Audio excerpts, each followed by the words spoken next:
শ্রী শ্রী ঠাকুরের লীলা অনুধ্যান। শ্রাবণ মাস, সারা কলকাতা নগরী অবিশ্রান্ত বাড়িপাতে জলমগ্ন। তালপুকুর রোডে প্রায় 1 হাঁটু জল। রিক্সা ছাড়া অন্য কোনো যানবাহন চলাচল বন্ধ। বেলা আন্দাজ 11টা নাগাদ হঠাৎ শ্রী শ্রী ঠাকুর এসে তার অন্যতম ভক্ত নিকুঞ্জ বিহারী মুকুটির বাড়িতে উপস্থিত হলেন। ঠাকুর তার পত্নীকে নাম দিয়ে একটু পরেই সেখান থেকে বেরিয়ে গেলেন। সংসার চক্র আগের মতোই আবর্তিত হচ্ছে, নেই কোথাও ছেদ। ঠাকুরের বহুদিন কোনো সংবাদ নেই এবং ভক্তদের কাছে এই ব্যাপারটি স্বাভাবিকভাবেই খুবই চিন্তার। সকলেই আশা করেন যে কোনো সময় ঠাকুর এসে পড়বেন। নিকুঞ্জ বিহারী নিদারুণ পিত্তশূল রোগে আক্রান্ত। অসহ্য যন্ত্রণায় অস্থির হয়ে তিনি শয্যায় ক্রমাগত ছটপট করছেন। চিকিৎসা করছেন প্রতিবেশী গুরুভাই ডাক্তার কৈলাসচন্দ্র মজুমদার। নিষ্ঠুর ব্যাধির তাড়নায় রুগী যখন ব্যথায় মুহ্যমান, দেবদূতের মতো ভক্তের রোগশয্যার পার্শ্বে তখন ঠাকুরের প্রতীক্ষিত আবির্ভাব হলো।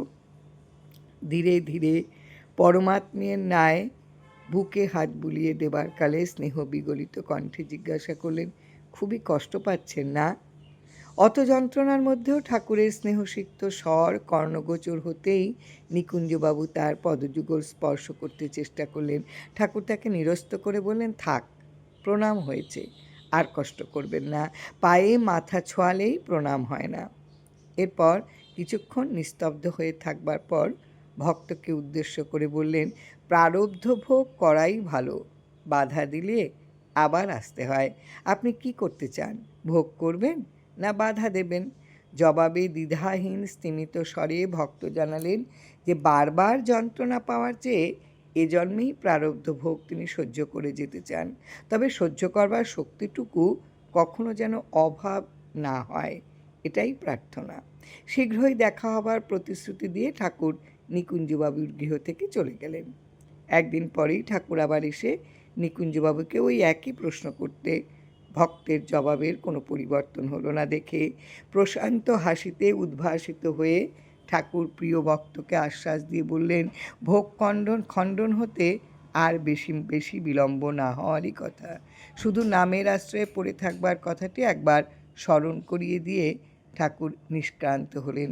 প্রায় 1.5 মাস যাবৎ দুঃসহ ব্যাধিতে কষ্টভোগের পর নিকুঞ্জবাবু একটু সুস্থ হলেন বটে, কিন্তু শরীর খুবই শক্তিহীন হয়ে পড়েছিল।